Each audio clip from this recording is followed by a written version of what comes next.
Yeah, let's get started. Hello, everyone. Welcome to the MIT Mobility Forum organized by the MIT Mobility Initiative. I'm Jinhua Zhao, Professor of Cities and Transportation. I'm really excited today to have three MIT Mobility Initiative Senior Fellows to join us and share with everyone their research on the three distinct topics I will introduce in the second, right? The three are Laurie Fox, Alex Mitchell, and David Zipper.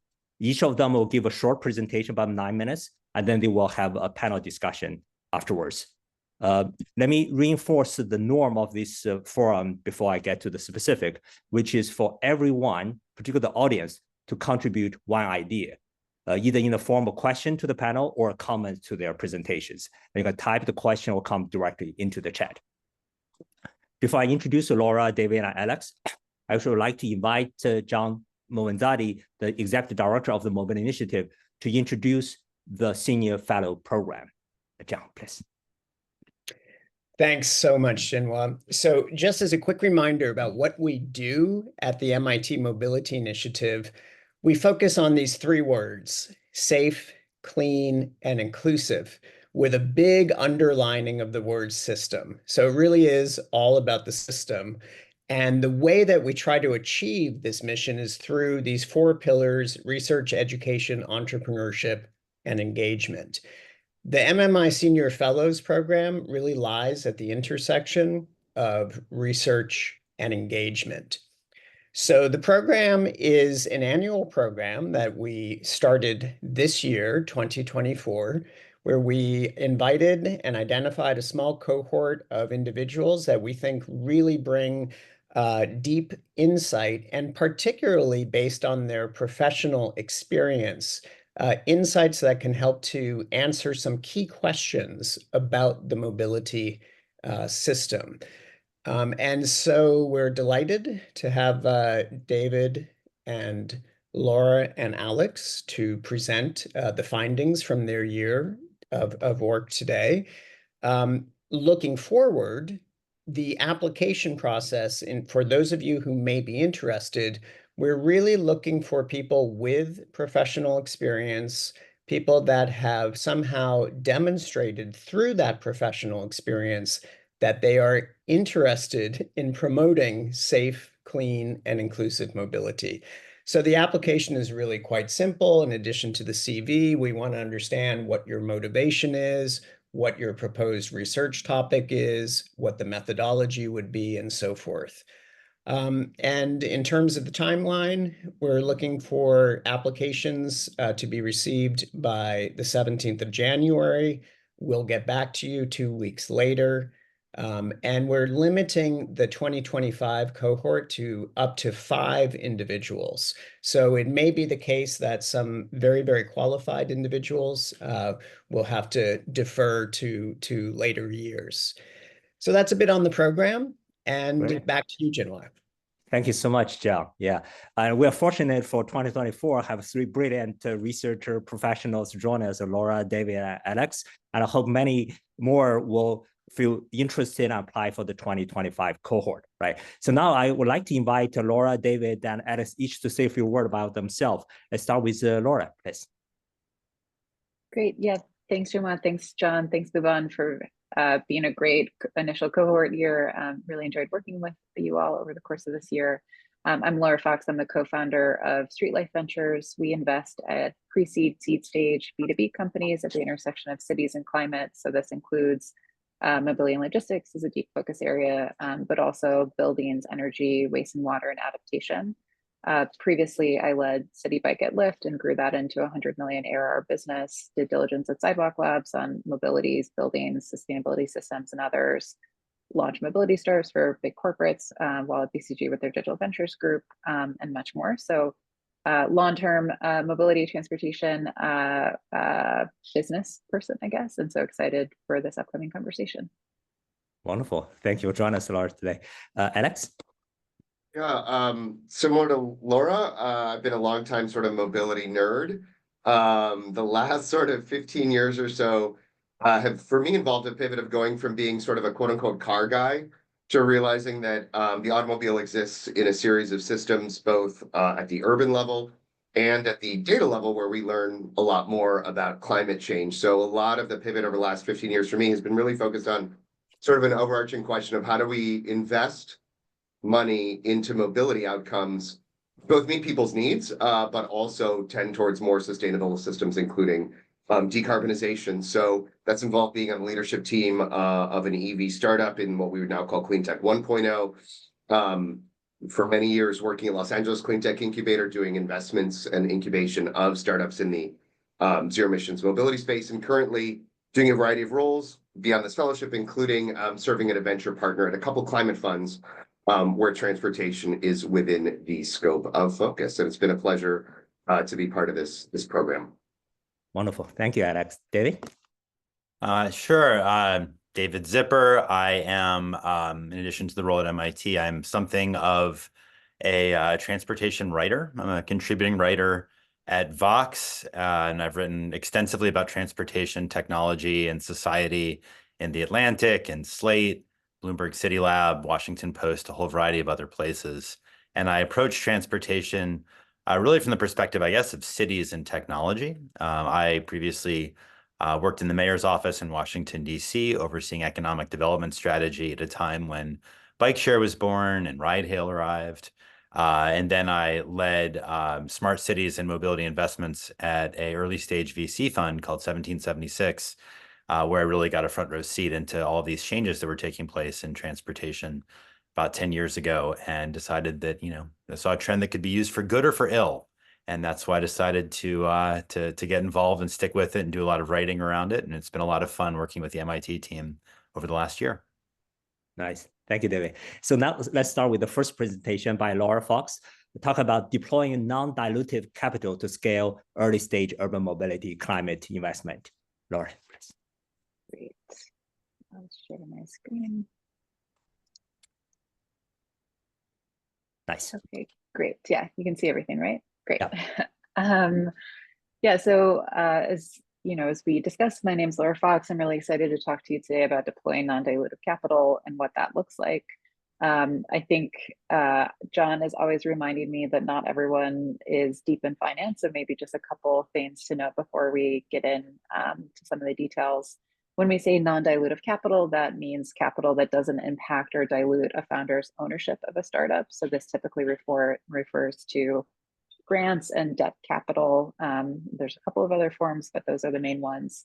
And debt capital traditionally is easier for later stage firms to get, given proven technology, easier understanding of bankers and others who are worried on more of the loss side of things, but has traditionally been a bit harder, but is also essential for earlier stage technology companies. And so I focus on the earlier stage side, which is also where we invest at StreetLife.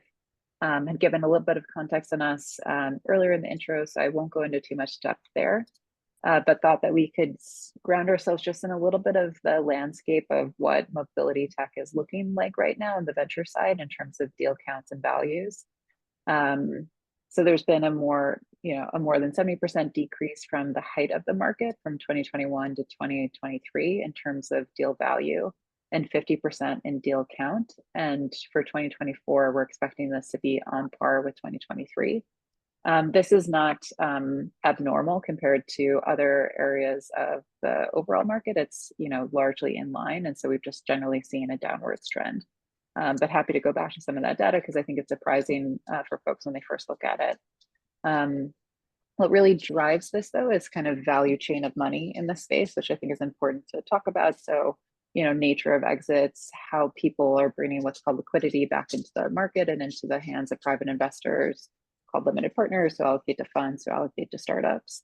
It's essentially the way that fresh capital gets back in the market. And so we've seen exit values decrease 85 to 90% from 2022 to 2023 from 2021 peak. And after these mega exits of 2021, with exit values of over $1 billion, right, 1.1. So you can see here, like 2024 has seen that average value at below 50 million. And so we've really seen a pretty dramatic shift in, how companies are not only getting funded, but how they're getting valued on these exits and what that looks like. And so just kind of continue to build this picture of what this means for founders.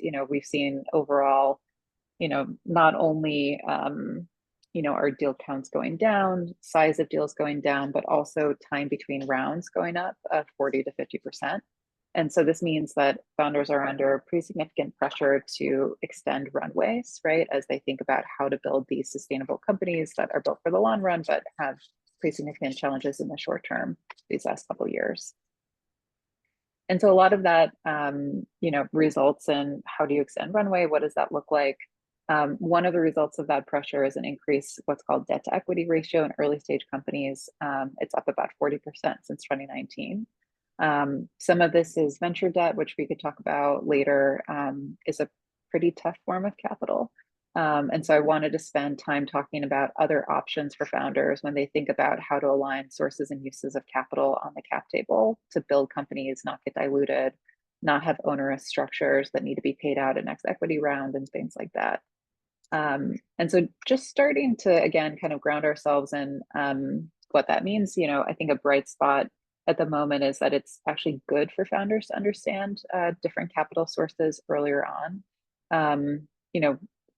Bird is oftentimes talked about within the mobility space. They were purchasing scooters and shipping them by plane, the most expensive means possible, using equity dollars, which is one of the worst uses of capital that you can imagine, given the expected rate of returns that you can see here. And so if you were to kind of redesign how to think about a product like that and build it in a way that, each type of investor is getting the return that they expect, what would that look like? So I've included here just a kind of high level sample of what a sources and uses capital framework for founders looks like. This will be different for every company, but in this example, I assumed a mobility startup with physical assets and project needs. And outside of equity, all other forms of capital are non-dilutive. And so just kind of walking through each of these areas, equity is dilutive, right? So that means that it reduces the founder's ownership stake in the company. Equity investors are typically, like myself, are typically making a bet forward-looking, right, on the overall growth and trajectory of the company. Cost of capital is high because the risk profile of that is high.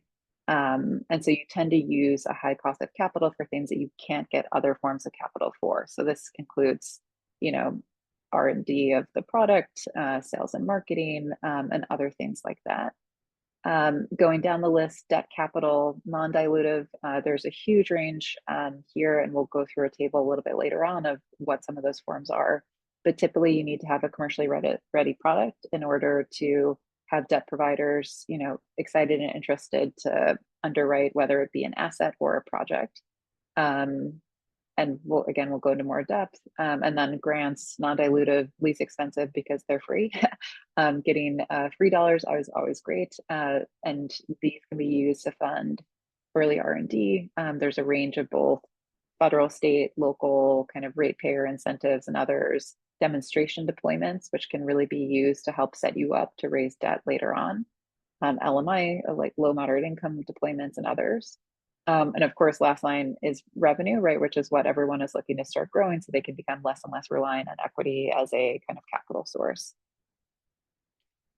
And so just with that in mind, how does this translate to kind of a healthy journey for, say, a new hardware product within the mobility space that has, IP that they've been developing and significant R&D. So this is a company that isn't just looking to deploy existing kind of hardware, but needs to develop it themselves. And so leaving aside revenue from this equation, just looking at the other forms of capital, typically kind of a healthy journey starts with raising R&D grants, right? So this might come in the form of non-dilutive accelerators and incubators as you're starting to kind of build out what that case looks like. Then you might get a first round of pre-seed capital and some additional grants, start to gain in terms of equity, maybe some deployment grants, and then bring on debt once you've proven out some of those deployments. And typically what debt providers are looking for with those early deployments is, what does the actual cost look like? How does the underwriting look? Kind of longevity of assets and a whole range of other factors. And then you gradually switch to more and more debt as the drivers of your hardware and project financing, and really only start to use equity for sales and marketing and continue to reduce that, right, as you continue to grow revenue. So this just kind of helps kind of maybe keep in mind what should be doing. One of the reasons why we focus on this a lot at Street Life is we've seen founders what we call force-fed equity, which we think is really damaging to kind of dilution of the ownership stake of a company. And also it means that you're not building the fact base to raise debt later on, which means that inherently you don't have a sustainable business, right? Because you're going to need more and more very expensive equity in order to grow this company. Equity investors aren't going to see the type of return profile that they need to get from the business. And so as a result, many equity only focused investors can get scared off with hardware, versus we think that like these conversations should be very open. Investors should be helping counsel, coach, and advise founders on how to think about these different tools at their disposal. And so, you know, founders, like especially the early stage, experience a lot of pain points in securing these forms of non-dilutive capital. So we won't have time to go into a ton of depth, but just wanted to go over what that looks like in a few kind of solution sets. So kind of, you know, first set of this is like unclear option set, like what are my options? Who are the players? How do I grow awareness of this? Because you're not going to be going to a Bank of America or a Goldman Sachs or others for those first rounds of debt raising. Second is an unclear process. So it's very different than raising equity, right? Equity investors are making a bet on future growth of the company. They are looking at downside, but the way that they're diligencing and underwriting is quite different. Data room, set of materials are quite different. And then third, there aren't a ton of great case studies out there for founders. And so you typically need to source conversations with other founders to understand the basics, pros, cons, watch outs, how to think about structuring this. Skipped one. So we'll go quickly through this, but just in terms of making the option set clearer, this is something we do a lot at Street Life. We've collaborated with SOSV, other climate VCs, NYC, and others to create a range of resources for early stage founders, including some of these non-dilutive capital that are specifically suited to founders in that seed, Series A, early B before they're qualifying for larger debt sources. And so there's a range of both established groups like green banks, private credit firms. GGRF is a main form of capital coming into the market right now that is really exciting for this. And generally think that these kinds of resources should be public and available to founders rather than kept behind like VC walled gardens as like source of value. Think that investors should be putting out this information a lot more and a lot regularly. So we can come back to that if it's interesting for the group. And then next piece here is that, you know, underneath this, not all debt is created equal. And so again, you know, thinking about those broad ranges that I showed earlier, you really do need to be selecting the right tool for the job. And there's, you know, a couple areas of, I won't cover each one here, but just quickly to go through a couple, maybe 4 of them. You have project finance, which is really suited for kind of large scale projects that are going out and deploying pretty capital intensive projects. So this might be needing to build new manufacturing plants for a particular type of asset. It might include needing to trench, right, if you're an EV company and others. There's equipment financing. This is underwriting assets. So that could be the chargers themselves in that EV company example. You know, if you're talking about micromobility, as Alec will go into, that bike or scooter, it could be the truck or the asset itself. And so debt providers are really going to be digging into the useful life of that asset, the type of contract, and what that looks like. And then receivable financing, which, you know, this can sometimes be difficult within a more mobility hardware or other market because providers here are oftentimes looking for 50% margins if they're standalone, versus suppliers can be a great source of that. Again, lots underneath each of these points, but trying to go through quickly to give a quick overview. And then second area is just clarifying the process. You know, can include lots of different links and others to go through the MIT Mobility group in general, but, you know, in general, as I mentioned earlier, the process here is quite different. So you need a different data room, you need a different set of documents, you need to create an SPV structure. So this is not only kind of legal, but pretty heavy lift on the financial side. And one group to call out that I think does a particularly good job here is Springlane Capital. They have a developer U program. For anyone here who's on the call who's developing a hardware product, like please send me a LinkedIn connection or others. I'm happy to send you more resources and a note for when their next program occurs, because it's a great boot camp for founders on that side and raising debt capital. And then on the grant side, I think, you know, because of these prolonged periods of time between funding rounds that founders are experiencing right now, it's that how can you get grant capital earlier, knowing that federal, state, even local grants can take a long time to actually hit the books. And so there's a number of different providers who will work on that. Enduring Planet is one of them. But there's also folks like Streamline Climate that can help you apply to and understand some of those grant resources very early on. And then, just lastly, in terms of highlighting practical case studies, this is something that we're planning to do as a partnership between Street Life and the MIT Mobility group next year, and doing 3 different workshops, one on early stage deployment grants to de-risk debt capital. Again, this is a really essential part of qualifying for debt capital, getting debt providers to understand the underlying cost of the business and ways to do that. There's a number of founders who have done great jobs. A lot of ratepayers out there are actually great at supporting these kinds of projects. Second is equipment financing.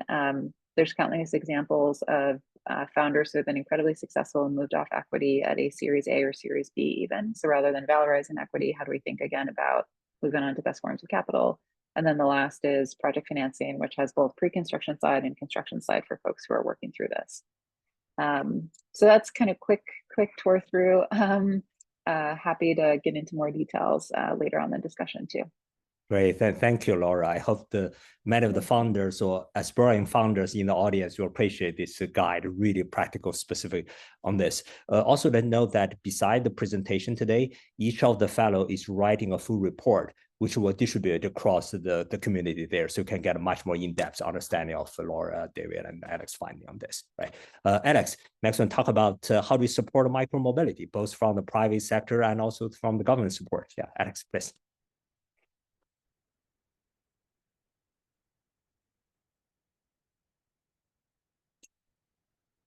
All right, can everybody see my screen? Yes. All right, great. Well, as I shared at the intro, I am a sort of car nut turned questioning the value of cars in certain situations. Obviously, cars play a pretty important role in our mobility system, but my sort of hypothesis going into this research is that there was a pretty big disconnect between the potential benefits of micromobility, e-cargo bikes, e-bikes, scooters, and the attention that both the investment community and the private sector, as well as the government investing. And so it was sort of, is that really a true disconnect? And if so, what might need to be true to resolve that disconnect? So first part of the research was just really looking into, one, validating, is micromobility really all that great? And I would argue, yes, it is, but it's a little bit challenging because it's one of those Swiss Army knives where it's great. It's really darn good across a number of things, but it's doesn't fit every use case and every application. The thing I think that's always stunning is when you compare on the left, well-to-wheel grams of CO2 per passenger kilometer, and you see that when you incorporate current technologies for mining, minerals for EVs, and then the potential for recycling or not, et cetera, you see that we obviously get a benefit if we say set up government incentives to get people out of an internal combustion engine and into an EV. But we get a huge benefit if we can somehow figure out how to get people out of cars altogether, or at least for a lot of their trips and into e-bikes. So that's sort of one thing that is worth quantifying and having policymakers and others understand. The others, of course, like the quality of life benefits, which is to say when people are cycling around a city, there's all sorts of benefits in terms of health, community making, et cetera. So that's just sort of grounding in, what do we mean by micromobility and why should we care about thinking about the benefits of micromobility versus, say, just getting people out of an internal combustion engine into an EV.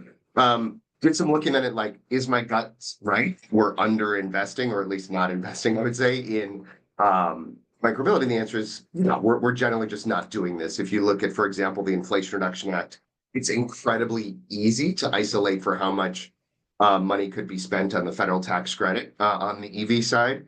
It's incredibly hard to find pots of grant money or whatever else within the Inflation Reduction Act where you go, yeah, that can be definitely applied towards micromobility. Even in that case, the one in the neighborhood access and equity grants, it's micromobility included, but there's other forms of sort of uses that those dollars can be applied for. And the same trends holds true on the private investment side, where I focused on venture capital.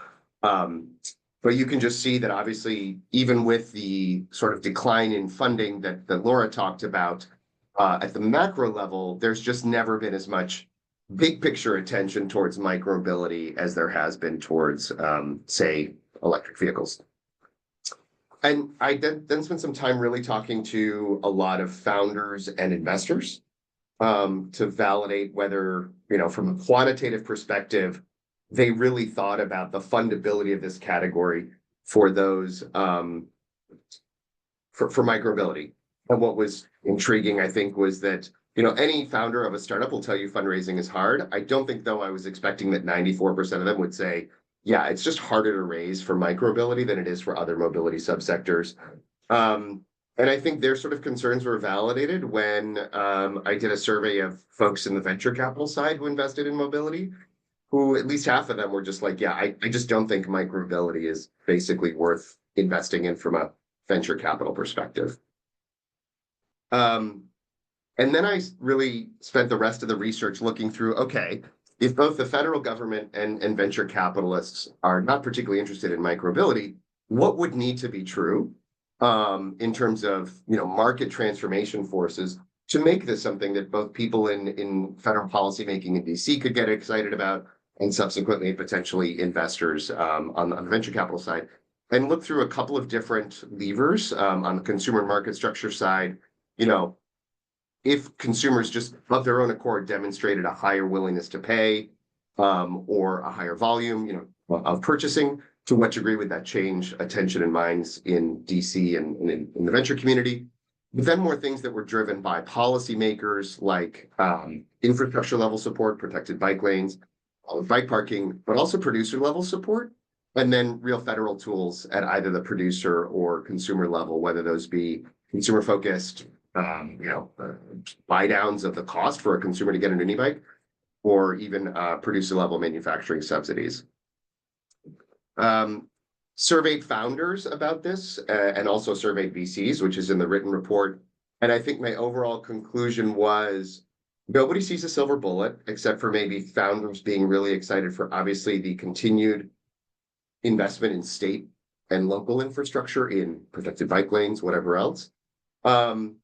But notably across both groups, there was an acknowledgement that a lot of what we have tried thus far has failed to really make it a breakthrough market in terms of people's attention, and that it was time to think about newer approaches like a federal producer subsidy or something like that that would really help catalyze market growth.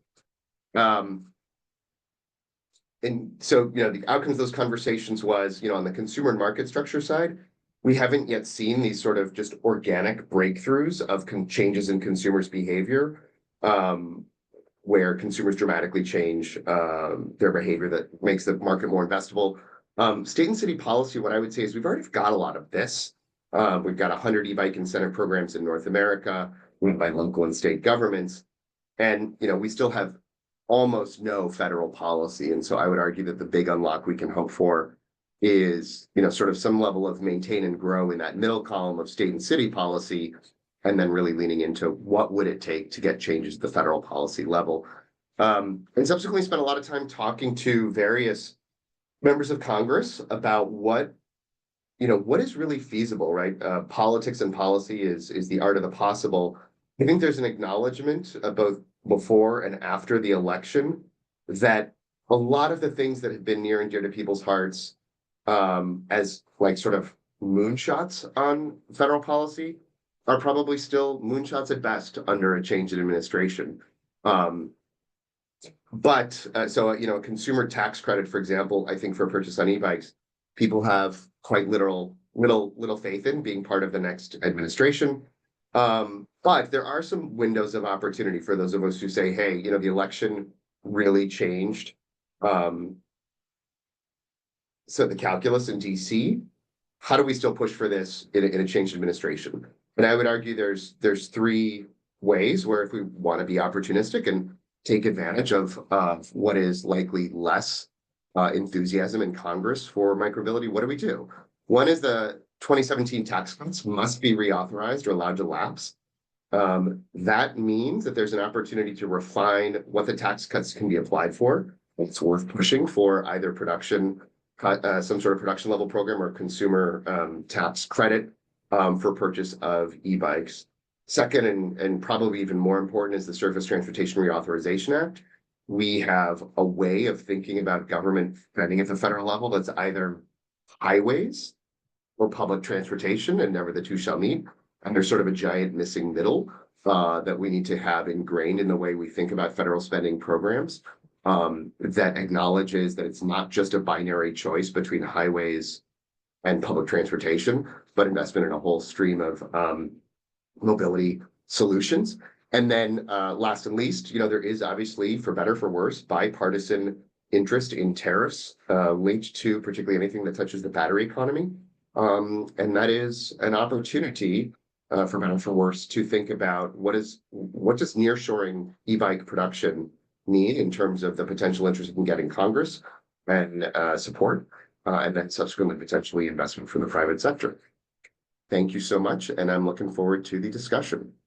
Wonderful. Thank you so much, Alex. I would just add that another major area, this lack of support investment, is also on the pedestrian side. So who invests that, who promotes that, along with the micromobility discussion here, right? So thank you, Alex. Let's move to David Zipper, talk about how do you marketing electric vehicle and what metrics make sense, what metrics are being promoted, or what metrics should be promoted. Yeah.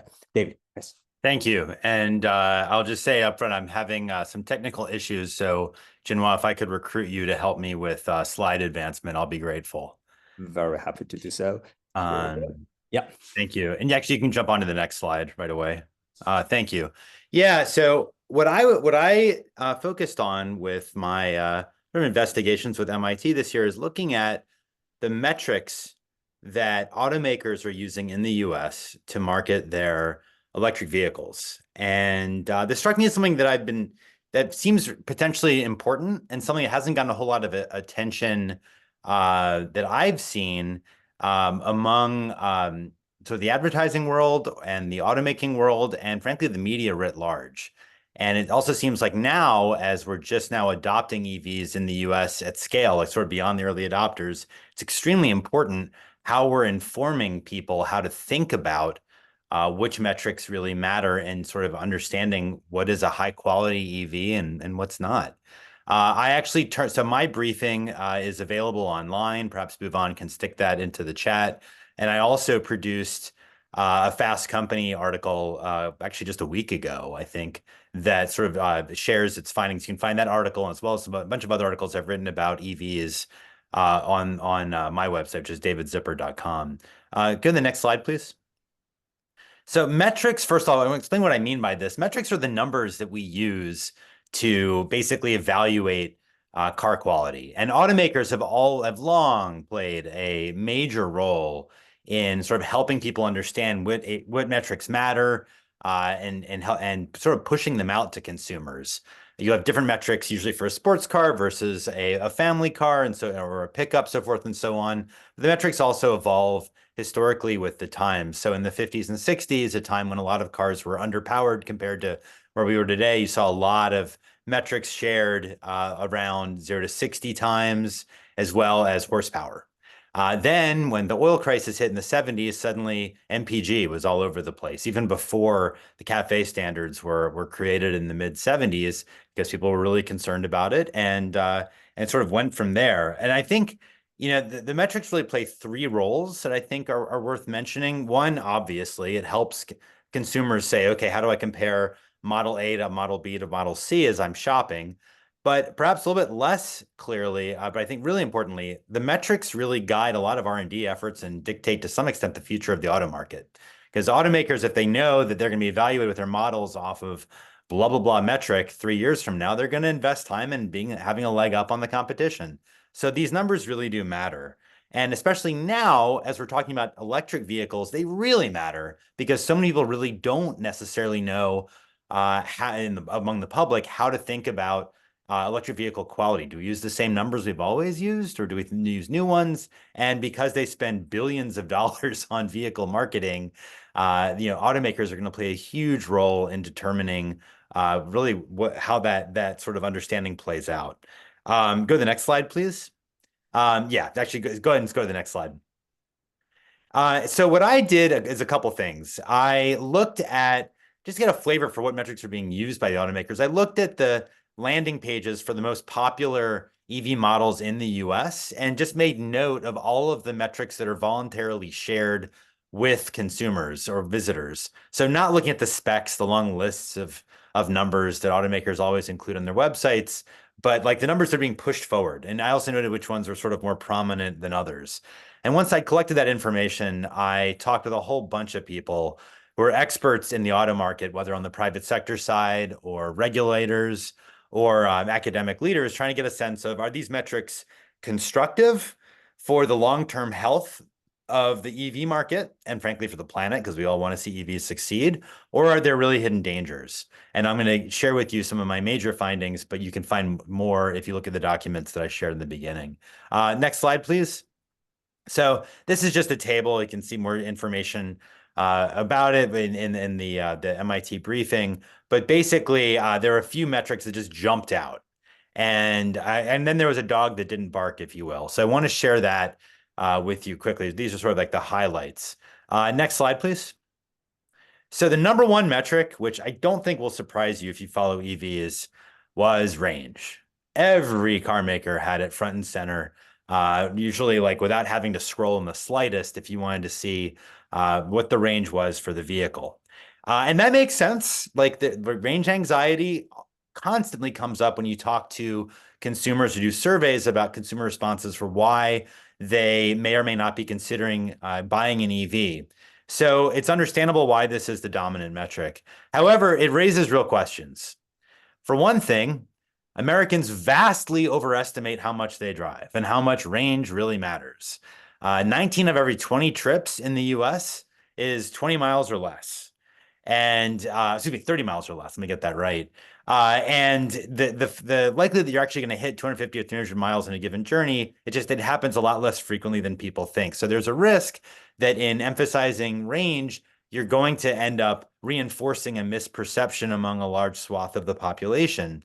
But there's other issues too, one of which is the range is not ironclad. People think, oh yeah, I get 283 miles of range with my vehicle. No, you don't. As many engineers on the call are going to know, range is going to be determined by vehicle design, but also by driving behavior, by the weather, by topography, a lot of variables at play. And you have a lot of unfortunate surprises among EV owners that can undermine confidence in electric vehicles writ large.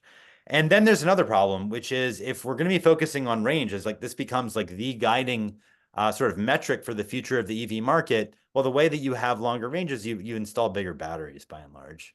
And that's a problem because big batteries is a relative waste of resources. It's also a safety risk because heavier cars, bigger cars are going to exert more force in a crash, particularly with smaller cars. And that could worsen what we already have as a road safety crisis in the US. So rather than get into an arms race on range, it'd be a lot better if we could focus on building out a charger network, which is another issue I'm not going to get into, but it feels like that's a much healthier way for the EV market to develop. Next slide, please. The second most popular metric was acceleration. And I wrote a whole article about acceleration and also in Fast Company a few months ago that was inspired by research I was doing putting the briefing for MIT together. And the long and the short of it is, and this is a technical term, 0 to 60 times are just dumb.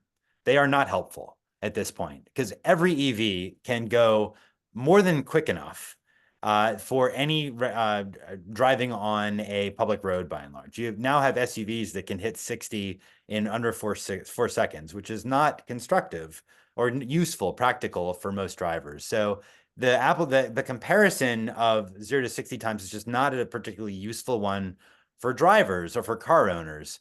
And I worry that this is based on a lot of conversations I've had with folks who follow the market closely too, that there is a potential risk that if consumers are looking at range and looking at acceleration as they're choosing which EV to buy, whether to buy an EV, it's not a great recipe for consumer satisfaction because the range is not ironclad. It's not potentially as important as people think, and acceleration really isn't as important as people think.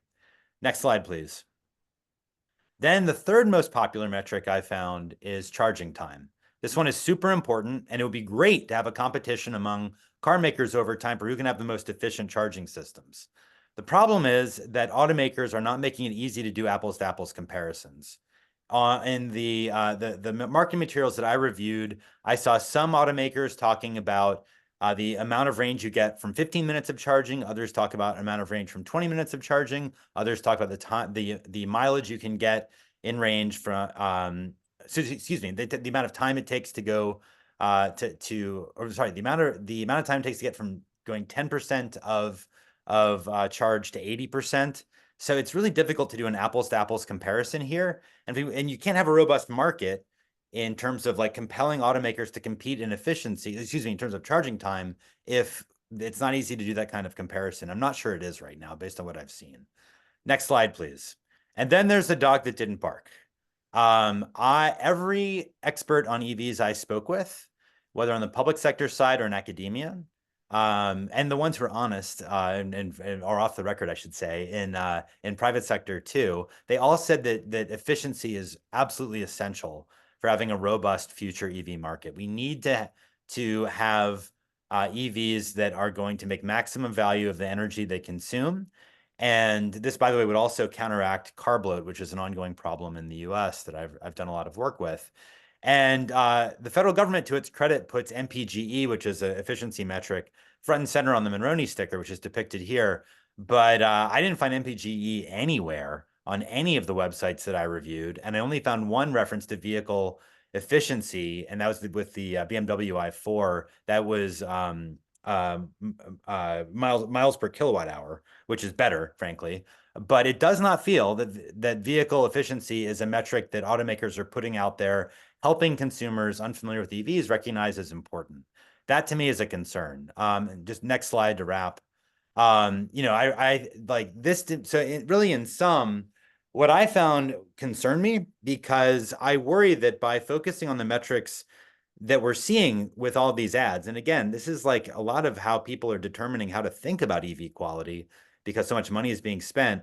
We're focusing on metrics that could potentially undermine future customer confidence in EVs and lead to potentially road deaths and waste.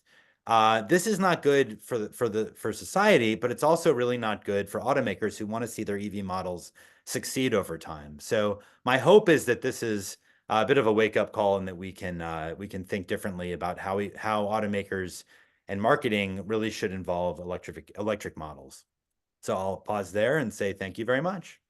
Wonderful. Thank you, David. In 2009, I wrote my dissertation titled Preference Accommodating versus Preference Shaping. The EV industry are clearly shaping people's preference, hopefully to the right direction, as David mentioned. Yeah, we don't have 14 minutes now. I encourage people, again, the audience, to type your comments and questions that we'll get to in shortly. But before that, I'd like to invite the panel, actually, starting with Laura, offer some quick remark about the other panelists' the presentation here. Laura, Alex, and then David. Yeah, Laura, please.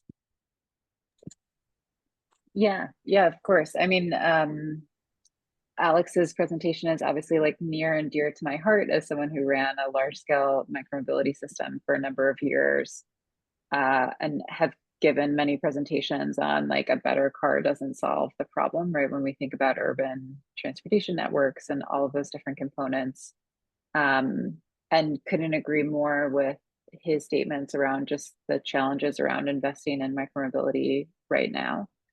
I think that we've seen a lot of headwinds, which is negative outcomes of past investments that have been very splashy, right? In some cases, right? I think Bird hops to mind for a lot of folks, but even on business models that many of us here thought would be wildly successful. So I think of, monthly rental models of e-bikes like Swap Fiats and Dance and others in European cities that are known for this, seeing a lot of challenges and even bankruptcy declarations to restructure companies in those instances. So we are really excited about the move and potential for fleets and how you invest in kind of fleet work, given just rises in efficiency and what that looks like. And so a lot of what Alex brought up really resonates.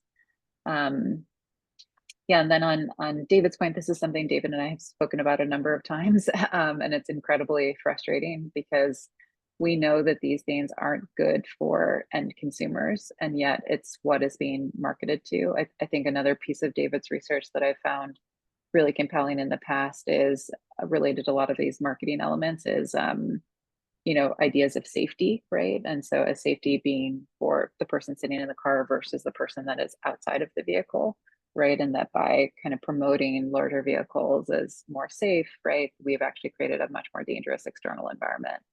And I saw a number of comments from folks on just, you know, challenges of like the total emissions profile, right, of the vehicle and increasing, right, based on increasing size of these batteries. And I would just add one last point to that, which is like all of these estimates are based on having a clean grid in terms of reducing emissions by the move to ICE to electric. And what we know is that grids in dense urban areas are 70 to 80% dirty. And that in order to just provide the necessary kind of generation capacity for to move to ICE to electric, that we need investments in the US grid at the scale of 125 billion. So we're creating a very difficult downstream problem to solve for, right, when it comes to the way that we're marketing to consumers. Nice. Thank you, Laura. Alex? On Laura's presentation, I just want to underscore for those who are founders or part of the startup community, the importance of her statement around founders being force-fed equity. When I was at Lacey, Lacey as an incubator has a venture fund. I created a debt fund to complement that to prevent that force feeding. And I think just to be cognizant if you're a founder of what is the market failure there exactly. There are a lot of VCs who've spent 10, 15 years investing, have a track record and are successful in raising capital and then investing, and have decided to broaden their remit into a place that includes hardware. And I think to do that right, you have to be sort of like the approach that Laura and Street Life Ventures has, which is great. We're going to then be educated about all the other parts of the capital stack. And there's a lot of VCs who've been successful for 15 years doing software investments saying like, look, just next round, more equity, here we go. And they're like, I'm, advanced in my career. Why should I spend the next 3 to 5 years really learning about all these complementary sources of capital? So just acknowledge if you're a founder raising capital that not every VC is necessarily trying to take advantage of you on this topic or whatever. They're sometimes coming from a point of their own ignorance on what works and what doesn't in that dichotomy between software investing and hardware investing. And then, I think on David's presentation, I really, it's one of my biggest laments for the entire industry that there's so much overinvestment in battery capacity. And I do think like sort of a standardized norm around the 10% to 80% charge time and how that works in the following scenario of it's a level 2 charger with X amount of power being delivered might at least force automakers to think about how they do it. But maybe just one thing that I'm to also underscore on this, we have a scarce right now number of batteries that we can deploy, and whether those go in EVs, micromobility, stationary storage, whatever, we want to make the absolute best use of them for a variety of reasons, including, again, for better or for worse, growing geopolitical tensions between our consumption end of that chain and the production into that chain in some countries for which tensions are really growing between the US and them. And it's a very short-sighted, national security risk to say, wow, there goes another EV Hummer, and we just put a whole lot of batteries that had a whole lot of useful societal implications, and came with their own geopolitical risk to purchase in a Hummer. So really, really, David's work is near and dear to my heart on the wasteful way we are approaching this. Thanks, Alex. David. Yeah, I maybe just to be brief and look at both Alex and Laura's research. It just strikes me that both of their findings sort of confirm. It's striking to me that when I listen to them, that the areas that we need most urgently, that can do the most good, I would argue, for reducing emissions in transportation, would be transit, micromobility, and walking. None of those seem to be robust areas, to say it lightly, for venture capital or startups right now. None of them. If you find a startup that can make money out of walking, please let me know, because I've never heard of it. But even if we electrify in the most optimal way possible, we're not actually going to be able to reduce emissions enough to hit the targets of staying below 2-degree increase in global temperatures. That was the University of Toronto study from a couple of years ago. And so given the fact that micromobility is so difficult for startups, and doing any kind of mobility startups is so challenging right now, from what Laura's saying, it just strikes me that particularly for active transportation, we have to invest through the public sector. We cannot expect private markets to bail us out as a society. It's not going to work. And that's, frankly, to be blunt about it, for the next few years, at least in the US, that means looking at your state and local government, because I think we all know that with Congress and the administration looking as they are, and I live in DC, and I follow this stuff closely, this is a local and state issue now, reducing emissions from transportation. And for those of you who live in states where that can be a priority, I hope you will take that to heart. Thank you. And maybe just one thing to add to that, I completely agree with those comments. And I was recently at COP, which is one of the world's largest climate gatherings, right? Which is setting things like the Paris Accords, right? And these large scale negotiations on how governments collaborate globally in order to ensure a reduction in emissions. And I continue to be shocked that transportation does not have its own day as the largest driver of emissions globally, second largest driver in cities, and was doubly shocked that there was such little discussion of transportation related solutions on site by government leaders in particular. We're really struggling to pull together the right capital sources to kind of fund the future of reducing emissions, and yet have actually a toolkit, right, when we think about moving people to other forms of transportation, be it transit, bike lanes, car-free bus lanes, right, and others that are readily available, well-known, and lead to like very clear results. And so completely agree with David's point, and wish that at a kind of global and national level that this was understood to be the biggest and best thing that we could do on the public sector side. Nice. Yeah, thank all three panelists for the conversation. It's really nice. John, we still have a couple minutes for the Q&A. Yeah, please. Yeah, super. Okay, so we will definitely share the chat file with you all. Some very interesting questions and commentary came up. Let me just start with a specific question, I think for Laura, from Alexis Zubro, who's actually with the Department of Energy and administers quite a few grants and non-dilutive capital. So his comment was, grants are, quote, free in terms of expected return, but are there other types of costs or burdens that should be highlighted or recognized? So I think here, Laura, if you just have thoughts on perhaps the strings attached that may come with grants. Yeah, of course. And this is like such a deep topic, so I'll give the top 2-line sentence version, but there's a lot of depth that we could go into here. Completely agree that not all grants are created equal, and many come with significant strings attached in terms of reporting consistency, kind of volume of that, potential requirements that are embedded. Alex has looked at this in the micromobility space quite a bit. We've talked about this in the larger climate ecosystem. Many will come with a fully made in America type of protocol, right, which might make the cost profile not work for the overall project. And so I think that there's a lot of ways that streams can be difficult. And so I would really encourage people to take a look at that.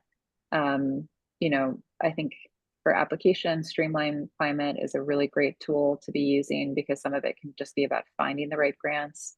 For reporting, this is something that a lot of founders have talked about in terms of looking for grants that have similar reporting cycles. So at least the reporting that they're doing is generally aligned, right? And they're not creating 18 different reports for 18 different organizations. And then the fit with your overall strategy, you should not be accepting a grant if it pushes you down a strategy, right, direction that isn't actually growing the company overall. Yeah, so lots more there, but completely agree that grants are free money, but oftentimes do have kind of cost implications on a people and reporting side of the house. Right. Super.